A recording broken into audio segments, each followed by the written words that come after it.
No niin, no, aina meikäläinen aloittaa tuolla. No, terve vaan kaikille. Ja se on sitten helmeilevän helmikuun viimeinen viikonloppu. Ajatelkaa, viimeinen viikonloppu. Meikäläinen just tuli kaupasta ja katsotaan mitä mitä tuli nyt syötyä. No, vieraita varten ostin Berliinin munkkia. Itse en siis tollasia syö.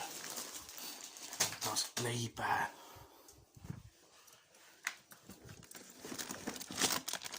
Sitten oli Pirkka Burger alennuksessa 1, 2.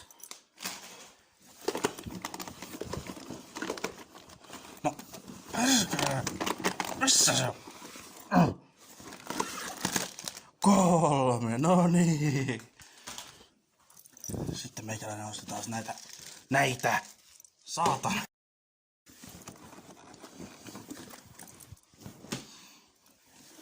2 kappaletta niitä ja makkaro.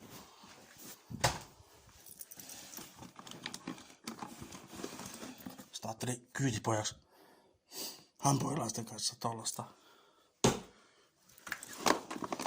Ja Chicken Original Poppies.